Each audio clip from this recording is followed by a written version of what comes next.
Bismillahirrahmanirrahim. Assalamualaikum warahmatullahi wabarakatuh. Waalaikumsalam warahmatullahi wabarakatuh. Innal hamdalillah nahmaduhu wa nasta'inuhu wa nastaghfiruh wa na'udzu billahi min shururi anfusina wa sayyiati a'malina. Man yahdihillahu fala mudilla lahu wa man yudlil fala hadiya lahu. Wa asyhadu an la ilaha illallah wahdahu la syarika lahu wa asyhadu anna Muhammadan 'abduhu wa rasuluh. Ya ayyuhalladzina amanu taqullaha haqqa tuqatih wa la tamutunna illa wa antum muslimun. Ya ayyuhan nasu taqu rabbakum alladzi khalaqakum min nafsin wahidah wa khalaqa minha zawjaha wa batha minhuma rijalan katsiran wa nisaa'a. wattaqullaha alladzi tasaaluna bihi wal arham innallaha kana 'alaykum raqiba. Ya ayyuhalladzina amanu taqullaha wa qulu qawlan sadida yuslih lakum a'malakum wa yaghfir lakum dhunubakum wa man yuti'illaha wa rasulahu faqad faza fawzan 'azima. Amma ba'du, fa inna asdaqal hadithi kitabullah wa khairal hadi hadi Muhammadin sallallahu alaihi wasallam wa syarrul umuri muhdatsatuha wa kullu muhdatsatin bid'ah wa kullu bid'atin dhalalah wa kullu dhalalatin finnar.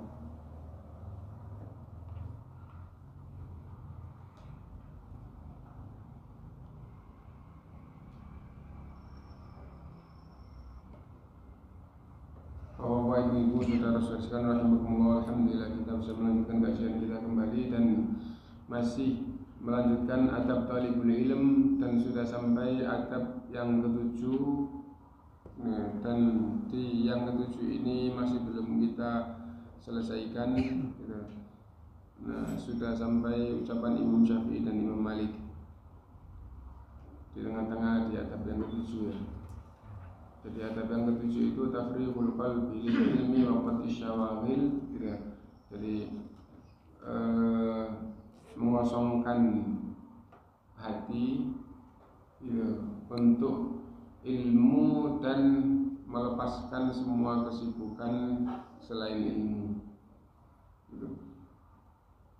Kita baca ucapan Imam Syafi'i yang singkat lagi. Wa qala Syafi'i, dan berkata Imam Syafi'i, la yatlubu ahadun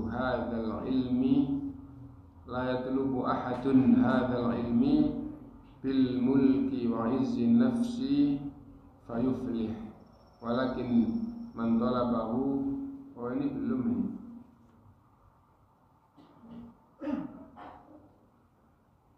Ya, jadi sampai di situ ya. Ya, sekarang memang sampai situ.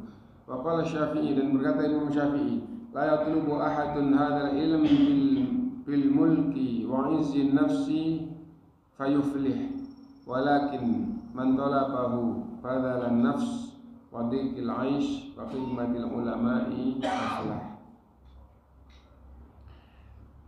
Tidaklah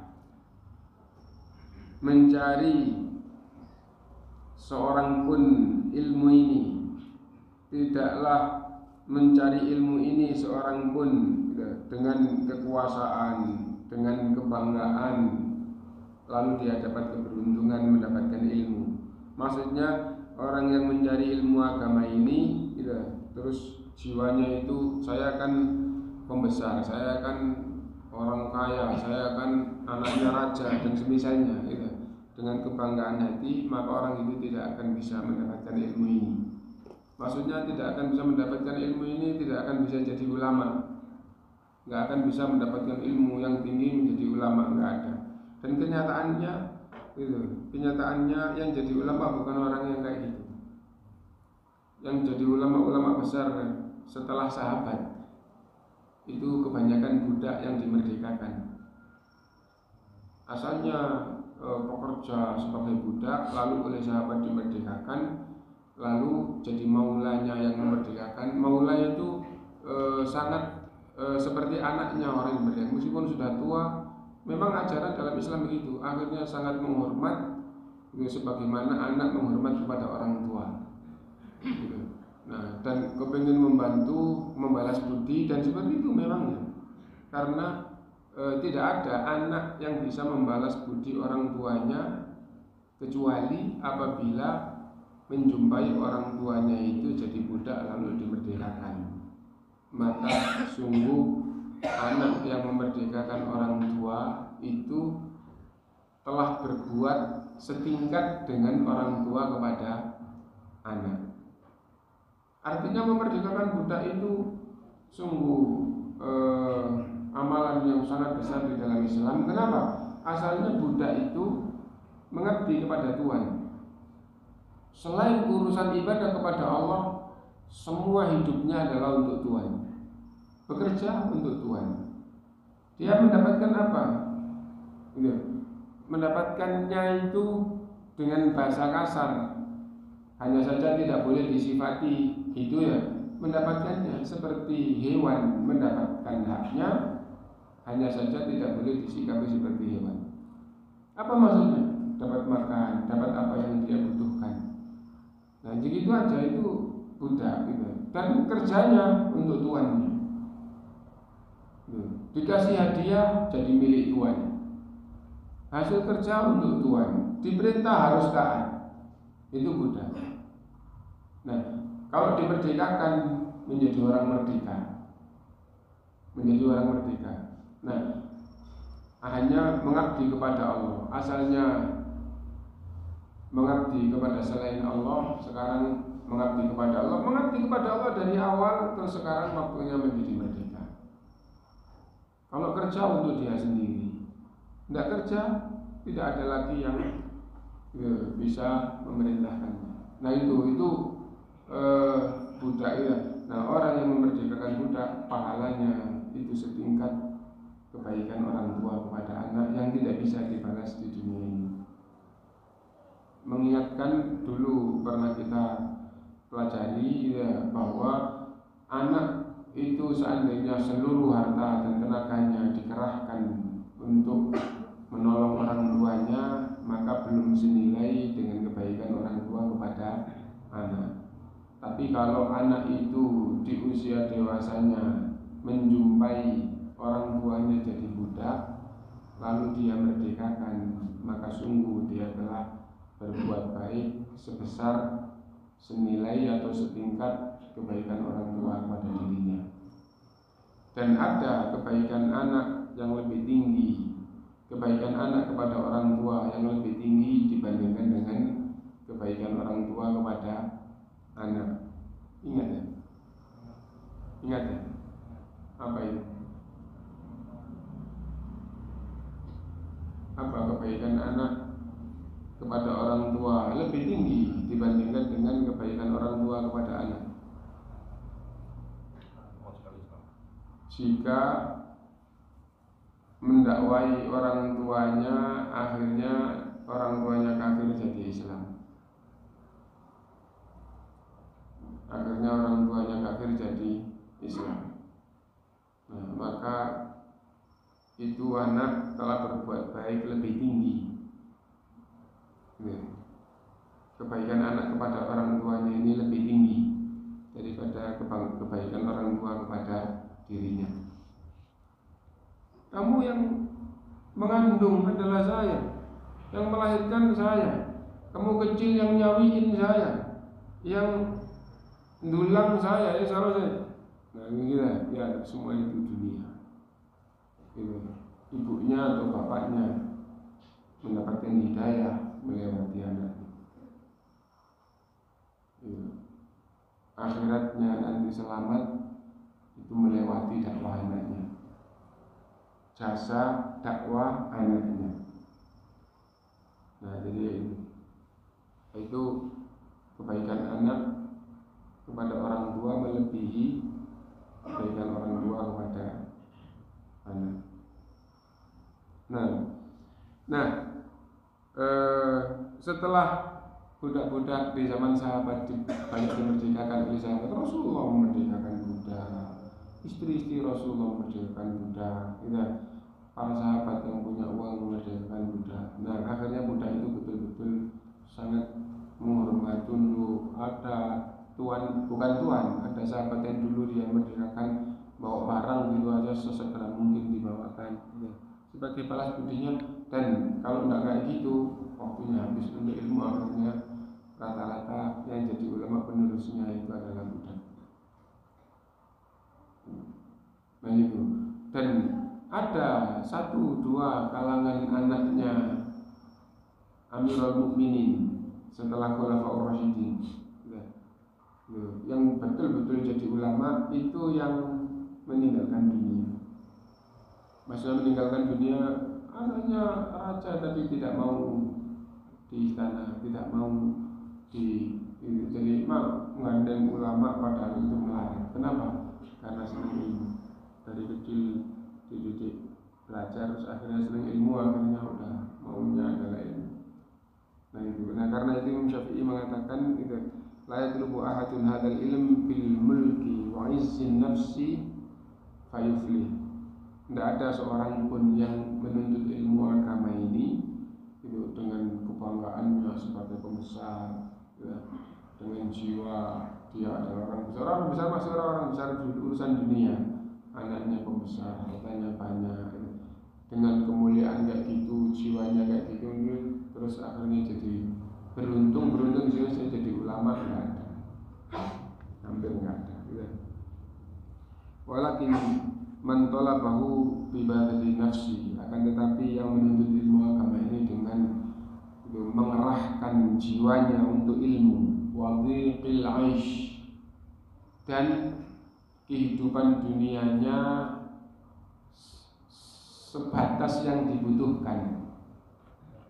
Asli dari kata dhiqil aish itu kesulitan hidup di dunia, tapi bukan karena kesulitan, karena udah urusannya bukan makan, urusannya bukan pakaian, sekedarnya jauh urusan pakaian, makan, pikirannya dari ilmu terus ya. Wa khidmatil ulama'i, dan hidupnya adalah untuk melayani ulama. Melayani ulama. Dan melayani ulama bukan buatkan kopinya, bukan masakan makanannya, bukan nyuci bajunya. Melayani ulama itu ya, katakanlah kalau nyiapkan sandalnya, jawabannya iya. Itu umum. Kenapa? Karena mau pergi supaya langsung begitu keluar langsung itu, tapi dia gandengnya kaitannya dengan ilmu terus. Pergi dikawal, kenapa? Perginya adalah karena ilmu. Masuk ikut, kenapa? Karena masuk begitu duduk langsung urusannya adalah ilmu. Jadi kayak gitu. Kalau sudah urusannya bukan ilmu, akhirnya misah. Misalnya apa? Oh, dia masuk rumah tidak di ruangan ilmu, nah ke istrinya, ke anaknya itu bisa. Begitu keluar dari situ, gandeng lagi. Nah itu bagaimana kan? Buku, ngambil bukunya dibuka gitu. Nah akhirnya dibacakan. Nah kalau sudah tingkatannya itu ulama ya, itu rata-rata sudah yang baca itu yang awal kayak tadi, ulangnya dengar gitu. Nah terus nanti ada yang sulit, disuruh berhenti, disampaikan ini maksudnya begini. Nah, jadi kayak gitu, akhirnya dia sama dengan belajar terus gitu ya. Nah terus nanti begitu lepas sedikit, dia rangkai, dia rangkum khulasonya, ringkasannya yang gandeng ulama tadi itu. Tadi ada kalimat yang sulit sama syekhnya dikatakan maksudnya begini. Ya itu. Akhirnya nanti yang gandeng itu jadi ulama juga. Nah itu yang dulu tidak ada madrasah seperti sekarang ini. Seperti ini. Dan munculnya madrasah seperti sekarang ini tatkala dunia itu tambah maju. Ya, dunia tambah maju, yang belajar tambah banyak, ya. Nah terus akhirnya jadi seperti ini. Tapi ulama memberikan penjelasan setelah ada kelas seperti ini, pelajaran semakin banyak, akhirnya sampai doktor hampir tidak ada ulama yang karena pelajaran formal. Hampir tidak ada ulama yang karena pelajaran formal. Semua ulama-ulama yang ada, yang dan bukti jadi ulama itu adalah di kalangan ulama ya, adalah kalau sudah mati. ulama benar itu mana kalau sudah mati? Maksudnya apa? Kalau sudah mati, muridnya bagaimana? Kitabnya bagaimana? Muridnya terus menyampaikan, nah saya ini gitu. Dan dalilnya begini, kaidahnya begini. Nah, jadi saya disebutkan dan dia yang meneruskan ilmunya. Dan kitabnya jadi rujukannya. Itu bukti ulama. Karena itu ulama duduk di sini terus yang kasih mukaddimah alimu zamanihi langsung ditegur. Kenapa? Karena di kalangan ulama itu adalah kalau nanti sudah mati buktinya. Iya, di zaman Imam Ahmad misalnya ilmu dia belum meninggal. Di zaman Imam Syafi'i misalnya belum meninggal, tapi ilmunya dan kitabnya padahal di zaman itu belum ada percetakan, itu sudah dikandalkan, diajarkan di sana nih, dan hampir tidak ada yang kayak gitu. Hampir tidak ada yang kayak gitu. Kajian ulama mesti kitab ulama yang sudah mati. 1-2 saja ulama belum mati, kitabnya dipakai kajian. 1-2 aja yang kayak gitu. Dulu ulama-ulama yang setingkat Imam Ahmad, Imam Syafi'i, nah, itu belum meninggal, kitabnya sudah dipakai oleh ulama lain untuk kajian. Nah, waqala Malik bin Anas, dan Malik bin Anas berkata, la yablughu ahadun min hadzal ilm. Tidak akan sampai seorang pun tingkatan ilmu ini, maksudnya enggak sampai seorang pun, enggak sampai ulama. Enggak akan sampai tingkatan ulama seorang pun itu. Mayuridu hatta yudirra bihil faqr.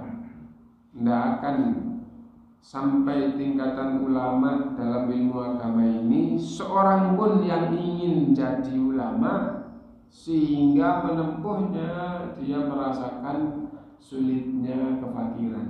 Apa maksudnya? Dia meskipun tidak kafir merasakan seperti orang fakir, meskipun tidak miskin merasakan seperti orang miskin. Maksudnya bagaimana?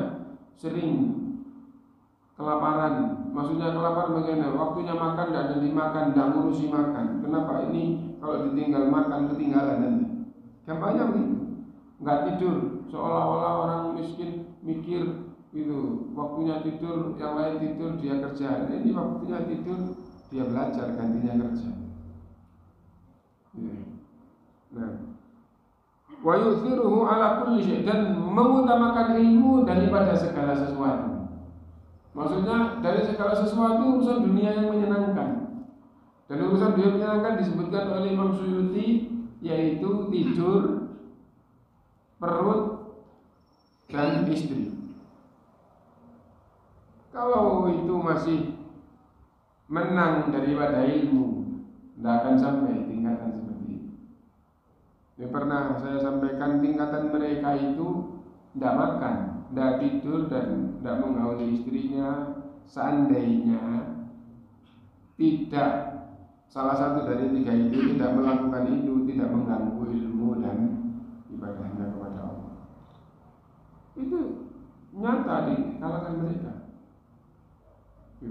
Jangankan ulama-ulama yang dulu, ya, Syekh bin Baz itu sudah lewat 60 tahun usianya.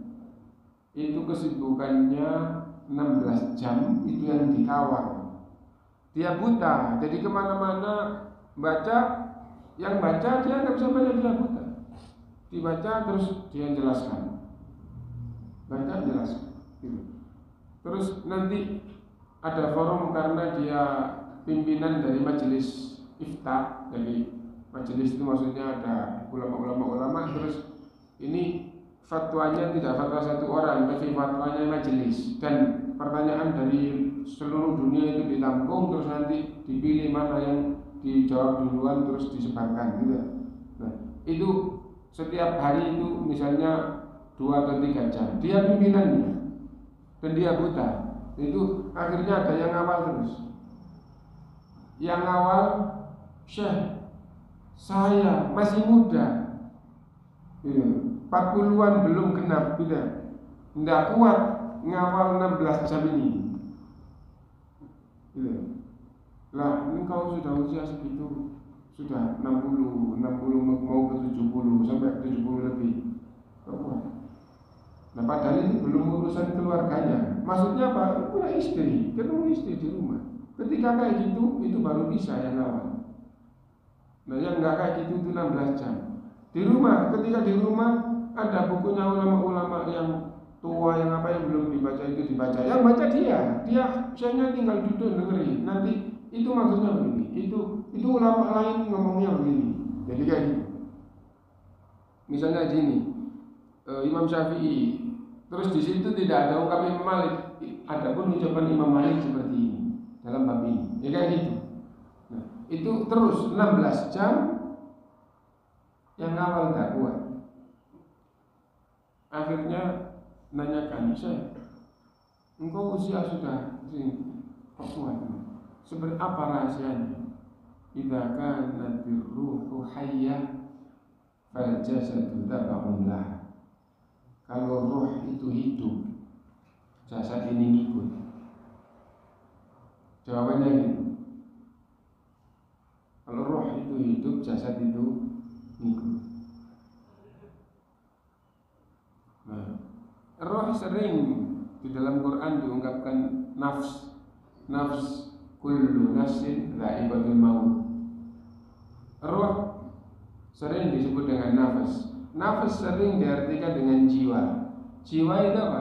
Jiwa itu unsur yang kedua dari manusia. Manusia itu dikatakan manusia kalau terkumpul jiwa dan raga, gitu ya. Nah itu. Meskipun di dalam pembahasan ternyata jiwa sendiri, roh sendiri. Ada pembahasan kayak gitu. Nah, tapi banyak yang pembahasan roh sama jiwa itu adalah satu. Nah itu. Nah, kalau jiwa ini hidup, jasad itu ngikut. Nah itu. Jiwanya dipakai sudah tidak bisa, jasadnya ngikut. Nah itu. Nah, dan ada hadis. Jiwa Rasulullah ternyata ada bedanya dengan yang lain. Ada hadis itu. Hadisnya lafaznya bukan gitu, tapi lafaznya adalah sesungguhnya kalau aku tidur, jiwaku tidak tidur. Nah, itu khusus. Kenapa? Karena Rasul utamanya adalah Rasulullah SAW.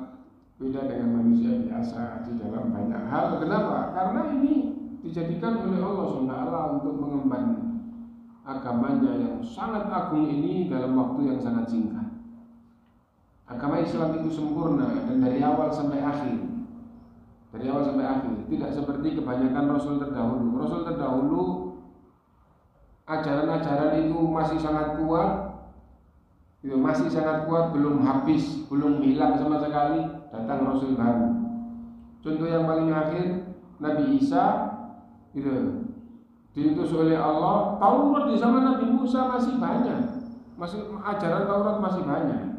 Tapi Nabi Isa sudah diturunkan oleh Allah dengan membawa kitab, isinya Injil. Banyak yang sama dengan Taurat dan umat masih banyak yang tahu. Tapi Islam dengan Quran ini seolah-olah agama terdahulu sudah betul-betul habis. Jadi kayak betul-betul dari nol. Dan tidak ada yang sampai sempurna itu dari nol sampai sempurna. Dan waktunya cuma 23 tahun. Dan yang 13 tahun itu betul-betul masang fondasi yang seolah-olah tidak bisa diangkat. Baru fondasi aja.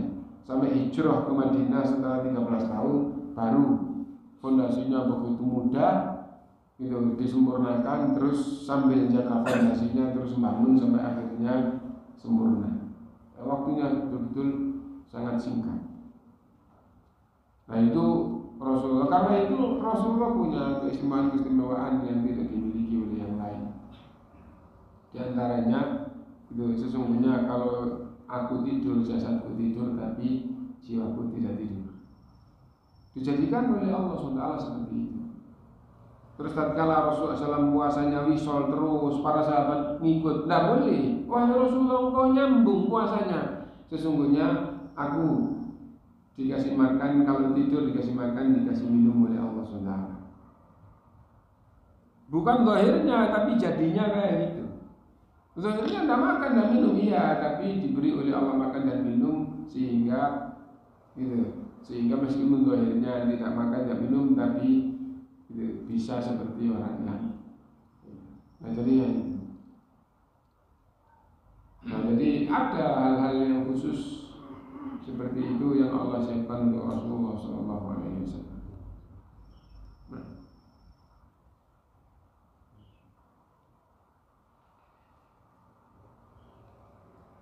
Wa yuthiruhu ala kulli syai, dan mengutamakan ilmu daripada segala sesuatu dari keinginan dunia. Wa qala Ibnu Jama'ah, dan berkata Ibnu Jama'ah, ala talibil ilmi, kepada yang menuntut ilmu, ayyubadira syababahu wa awqata umrihi, harus sesegera mungkin di waktu masih muda, usia masih muda belia itu, wa awqata umrihi, dan waktu-waktu umurnya, ila tahsil, untuk mendapatkan ilmu. Wala yaghtarru fi khita'i taswifin wa ta'mil, dan jangan sampai tertipu oleh nanti dan angan-angan. Jangan tertipu oleh pikiran nanti, nanti aja, besok saja. Jangan begitu ya.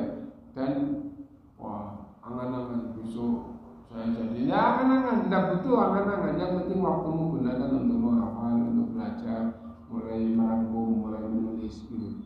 Fa inna kulla sa'atin tamdi min umrihi la buddalaha. Sungguh setiap saat waktu itu berlalu gitu.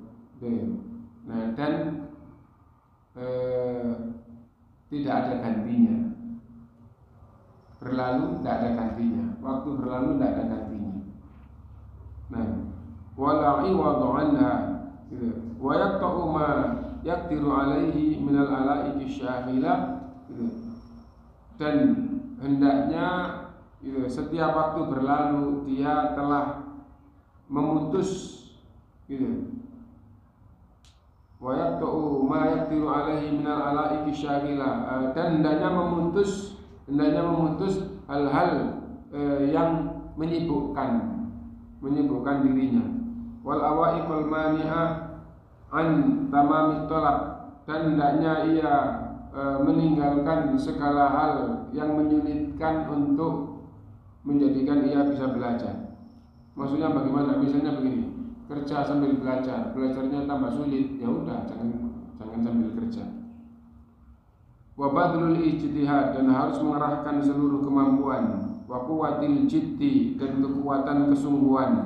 Fit tahsil, untuk mendapatkan ilmu. Fa innaha ka qawati'it thariq, sesungguhnya mempelajari ilmu itu seperti orang menempuh jalan. Kalau tidak ditempuh, tidak akan sampai tujuan. Kalau di tengah jalan ada kesibukan lain, menghentikan jalannya untuk sampai tujuan.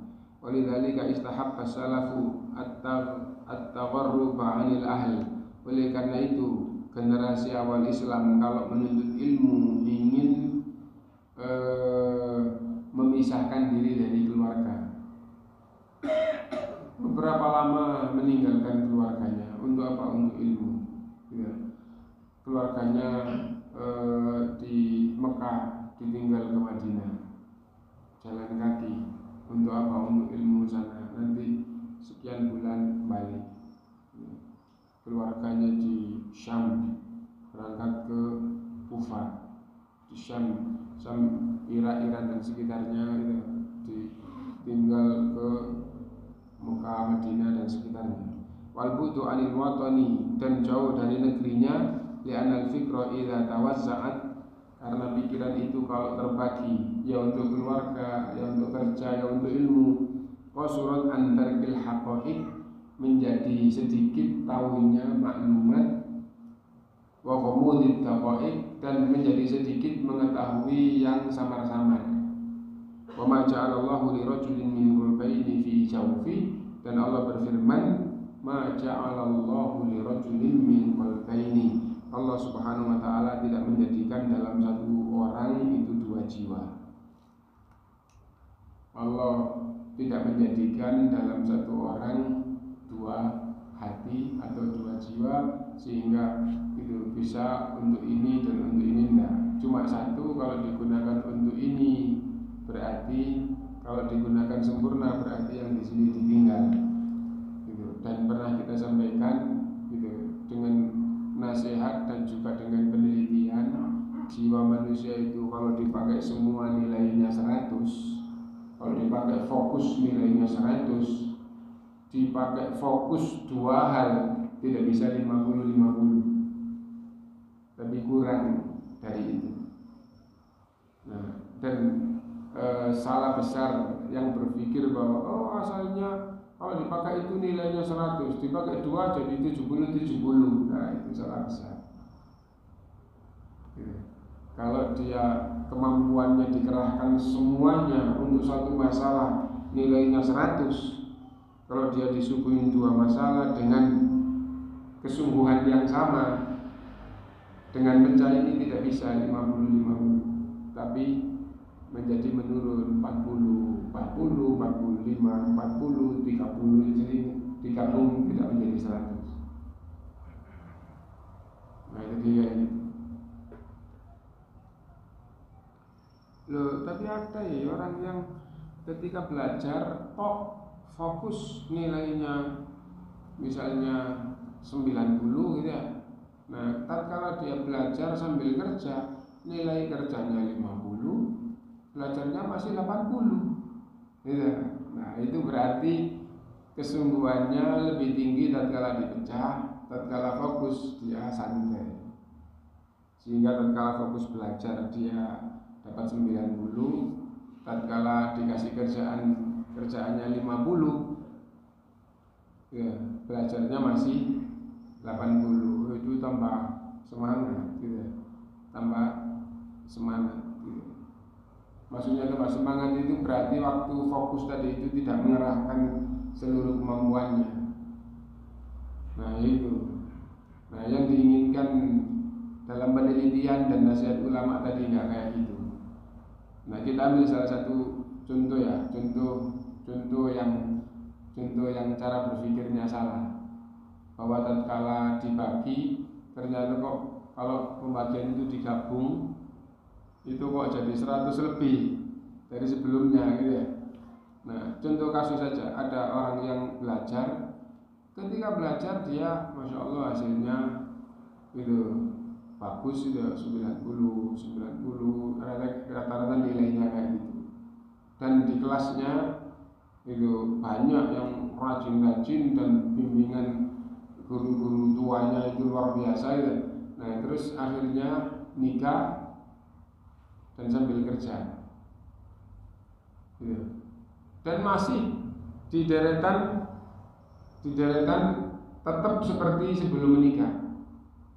Loh, ini juga nikah, juga kerja, kok bisa sama? Kan berarti terbagi gitu bagus. Enggak, sesungguhnya itu cara berpikir orang yang tidak seperti nasihat ulama dan penelitian tadi. Nah, setelah dipikir kembali, oh iya, dulu ketika belum menikah, belum bekerja itu tidurnya habis isya tidur, ya, bangun-bangun mau subuh, terus nanti hari Sabtu Minggu bal-balan, ya. Nah, sehingga gitu, dan nilainya bagus ya. Begitu nikah, berangkat kerja jam 2, punya istri jam 2 sebelum subuh. Nah, jadi berangkat kerja itu jam 2, sampai rumah belum subuh, kadang subuh gitu. Nanti begitu subuh masih membereskan kerjaannya sambil dibawa berangkat ke kampus gitu. Nah, terus sampai di sana rata-rata datang duluan daripada sebelumnya. Jam 6:30 itu di kelasnya AC dingin, tidur. Begitu bel ring jam 7 bangun, di depan ada kamar mandi, langsung cuci muka balik lagi, karena dosen-dosennya itu di lantai bawah, itu di lantai atas gitu ya. Nah masih sekedar cuci muka kembali gitu ya. Nah akhirnya tidur rata-rata masih setengah jam. Dan teman-temannya paham, kadang-kadang baru mau bel itu sudah dibangunkan. Nah itu. Nah habis itu jam 9 istirahat, 25 menit yang lain pada ke kantin. Dia tidak kantin, dia makan snack, makan apa yang disiapkan dari awal, tidur lagi dia istirahat. Nah akhirnya bangun-bangun segar lagi belajar. Nah terus nanti asar kadang-kadang masih ada kerjaan. Nah dan punya istri, bapak-bapak yang punya istri tahu ya, bahwa kalau punya istri itu waktunya kalau untuk istri, nah setelah itu istirahat betul lebih panjang. Jam 2 harus berangkat. Gitu terus kayak gitu. Dan lo itu nikah dan akhirnya punya anak, tapi tetap prestasinya sama sekali tidak nurun.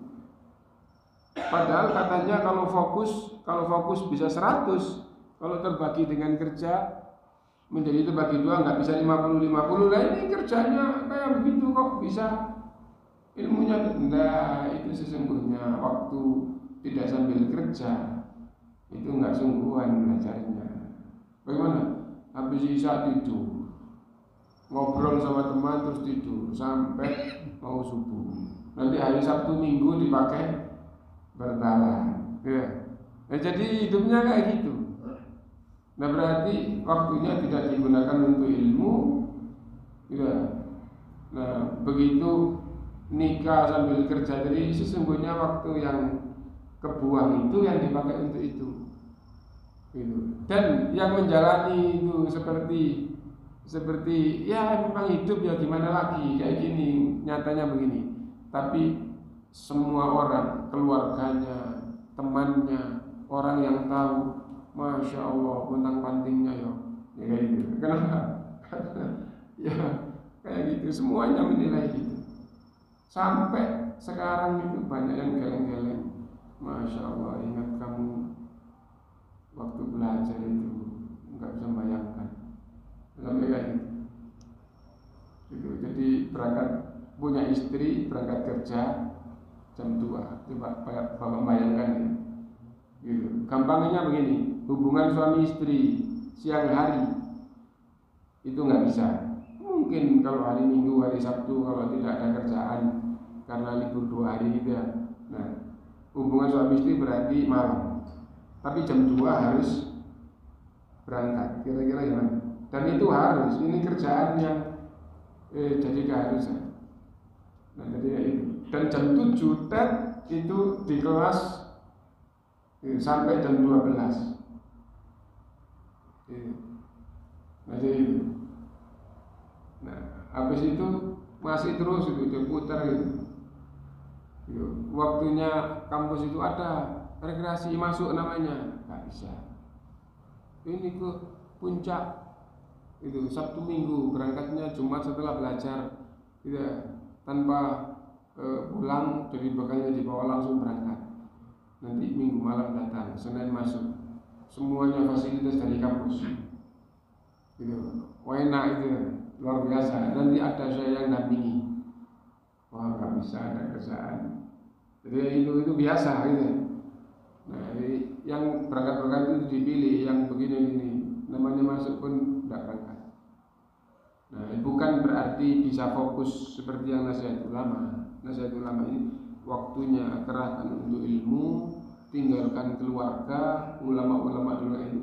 Nah, terus ternyata nasihatnya kalau terbagi itu tidak bisa kayak tadi itu, dan penelitian ternyata juga kayak gitu. Nah, karena itu orang yang membagi belajar sama kerja itu bukan kalau fokus 100, kalau terbagi jadi 50-50 apalagi lebih indah, tapi hasilnya justru sangat merosot. Nah, alat Thamin yang ke-8, husnul ikhtiyari syuyukh. Belajar ilmu itu harus memilih syekh yang baik, baik dalam memilih guru, baik dalam memilih guru. Gurunya ahli bid'ah maka nanti jadi pelajar bid'ah. Nanti setelah pelajar jadi guru bid'ah. Betul apa enggak? Semuanya begitu. Nah karena itu belajar itu harus memilih guru yang baik. Fayam bagi li thalibil ilmi ai yudaqqiqa wa yanzur. Karena itu penuntut ilmu itu harus memperhatikan dan meneliti. Gitu. Wa yuhsinu ikhtiyar syuyukhil ladzina yatlubu alaihi ilm. Dan betul-betul baik ya, memperhatikan, meneliti dan betul-betul baik di dalam memilih guru, memilih syekh yang dia ambil ilmu darinya. Wa dzalika bi yakunu min ahli dini was shalah, dan gurunya harus ahli agama dan baik. Ya. Wal muru'ah was siyana, dan harus punya kewibawaan. Orangnya terjaga dari akhlak yang jelek. Jangan mengambil ilmu dari guru yang tidak punya wibawa. Wal amalu bi ilmihim, dan berusaha cari guru yang mengamalkan ilmunya. Wazzuhd, dan berusaha nyari guru untuk mengambil ilmu darinya itu guru yang zuhud. Zuhud itu apa? Zuhud itu tidak berlebih-lebihan dalam urusan dunia. Ya. Wal ibadah, dan ahli ibadah. Wala yakunu minal ma'rufina bidatabbi isyad, dan tidak dikenal mengikuti pendapat yang syadz. Pendapat yang syadz ini, jumhur begini, yang bukan jumhur kayak begini, tapi dia tidak apa-apa, yang penting kan ada ulamanya. Nah, jadi itu. Nah, jangan itu. Dalil, atau kalau ulama berbeda pendapat dan tidak betul-betul menguatkan dalilnya, maka ikut jumhur. Ikut jumhur ulama. Karena itu ulama-ulama terdahulu menjelaskan itu, patokan adalah dalil apabila terjadi perbedaan pendapat dan tidak betul-betul karena masalahnya adalah mengetahui dalil sampai betul-betul istimbatnya. Istimbat itu istikhrajul ahkam minal adillah, mengeluarkan hukum dari dalil. Kalau tidak sampai tingkatan itu, maka ikut jumhur. Kenapa ikut jumhur? Jumhur itu kebanyakan ulama. Ulama dalam hal ini berbeda pendapat, kebanyakan begini. Nah, jadi tingkatan kedua itu ikut jumhur. Tingkatan pertama langsung istimbat dari dalil. Nah, istimbat dari dalil itu orang yang ilmunya sudah cukup tinggi. Istimbat dari mengeluarkan hukum dari dalil. Mengeluarkan hukum dari dalil yang diinginkan oleh ulama itu tidak membaca 1-2 ayat terus dikeluarkan hukumnya, tapi semua dalil yang berkaitan dengan bab, ya, terus ada kaidah-kaidah yang dijadikan gitu patokan untuk mengeluarkan hukum dari dalil. Kita ambil salah satu contoh.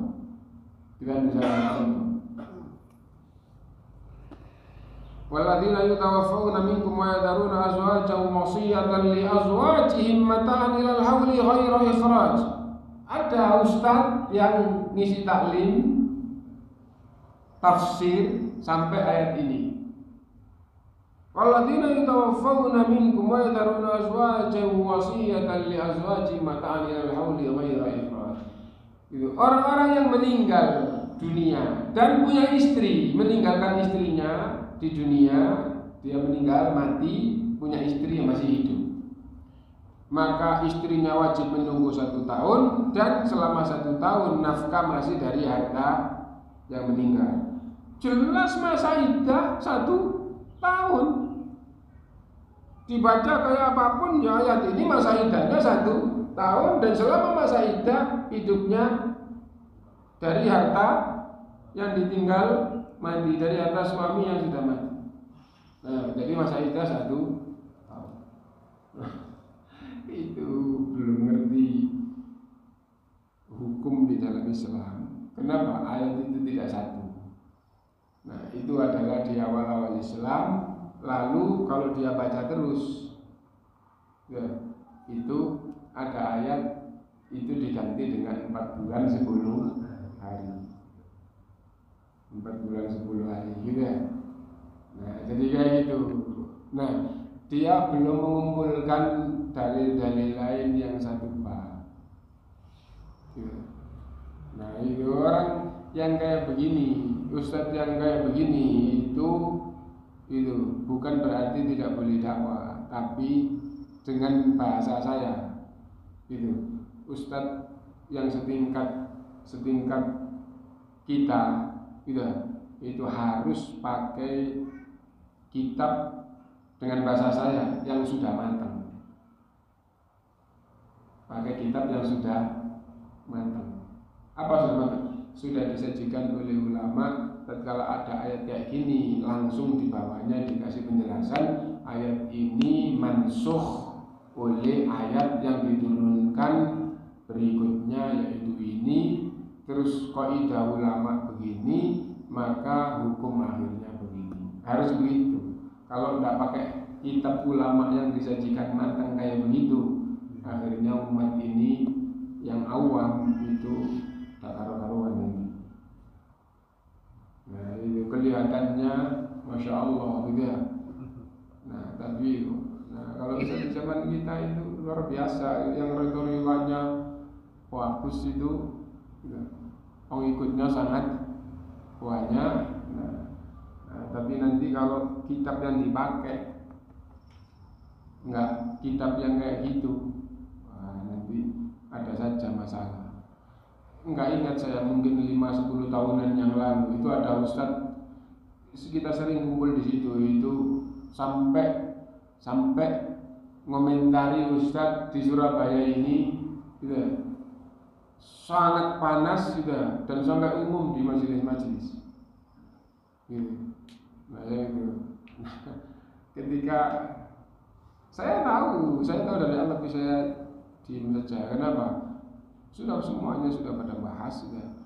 Nah, akhirnya itu ketika ada yang tanya saya, intinya bahwa kita itu bukan ulama, karena itu semuanya harus tahu diri. Kalau taklim harus pakai kitab yang sudah matang. Jangankan dia yang dibahas oleh ustadz itu, ya. Kita aja yang kita belajar usul fikih itu bukan satu tingkat. Tapi kitab awalnya kayak gini, ada kitab atasnya dan kitab atasnya lagi. Habis itu qawaid fiqhiyah, habis itu usul tafsir, itu ada kitab tingkat-tingkatnya. Nah, meskipun sudah kayak gitu, yang lebih selamat taklim pakai kitab ulama yang sudah matang. Nah, kenapa? Kita bukan ulama. Nah, jadi kayak gitu. Lalu ngajinya kok tafsir.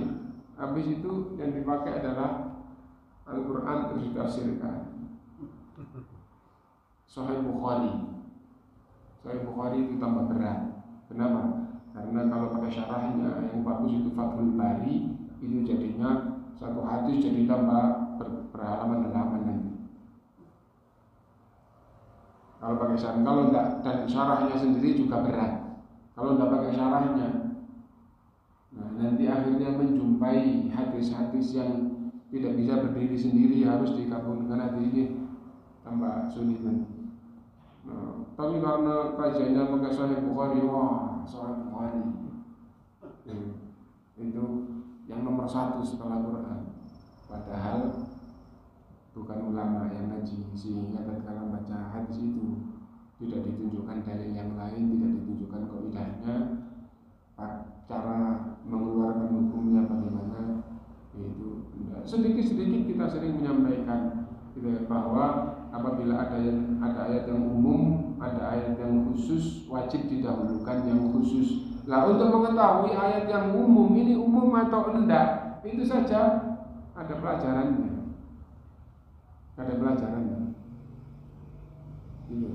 Al, al.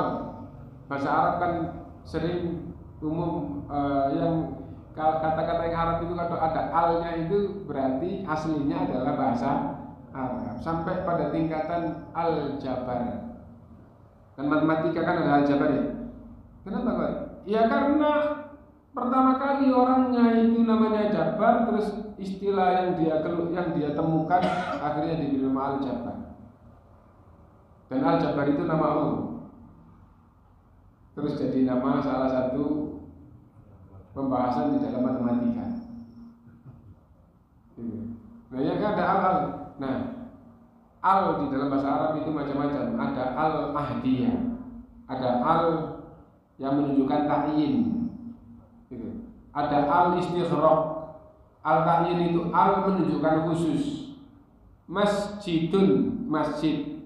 Masjid yang mana? Kalau nggak ada al berarti umum, namanya nakiro. Dikasih al masjidu, masjid itu menjadi ma'rifat. Ma'rifat itu khusus. Tapi ada al-istighraq. Dikasih al sehingga mencakup semuanya.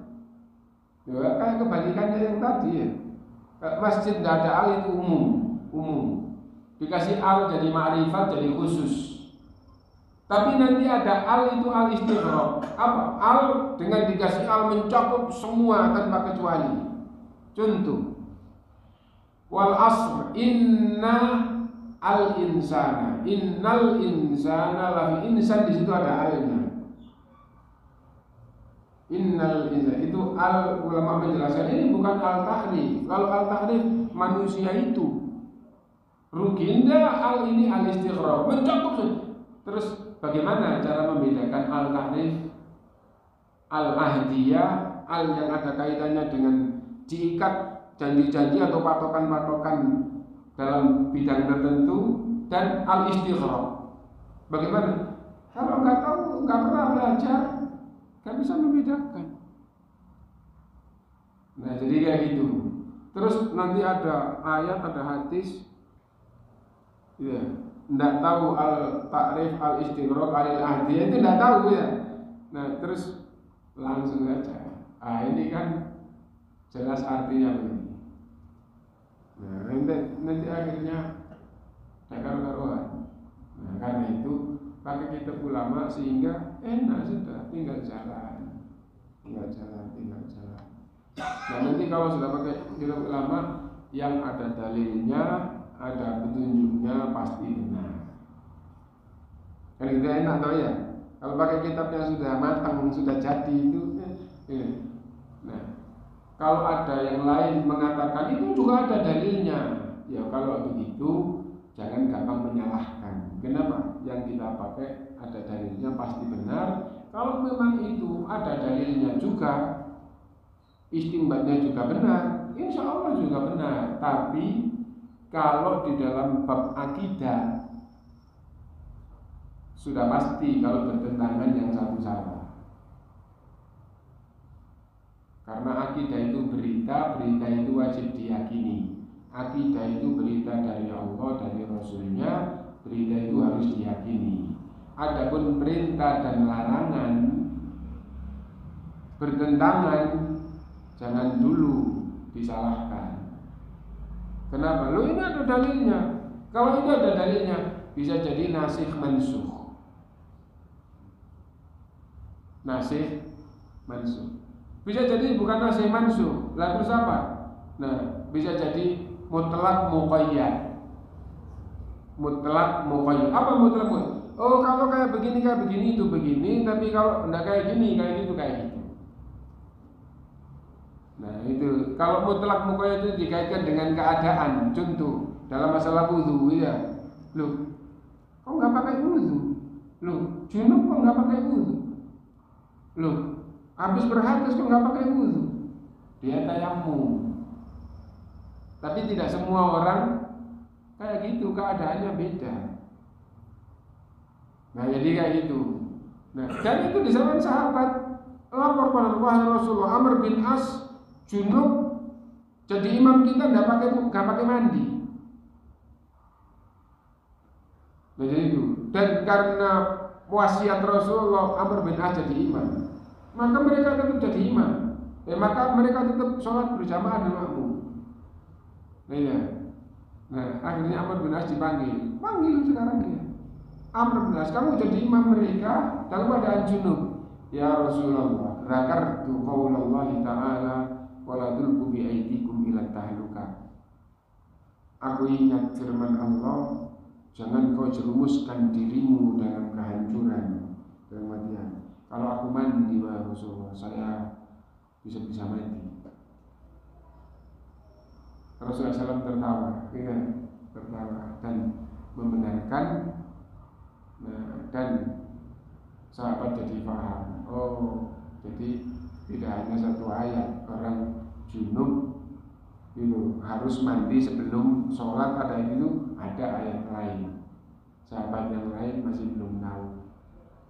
Ya, kenapa? Karena ayat itu di zaman itu sedikit ada yang sudah tahu, ada yang baru tahu sedikit terus langsung berangkat itu perang atau berangkat pulang baru beberapa bulan datang lagi ke Rasulullah. Zamannya masih kayak gitu, zamannya masih sedikit.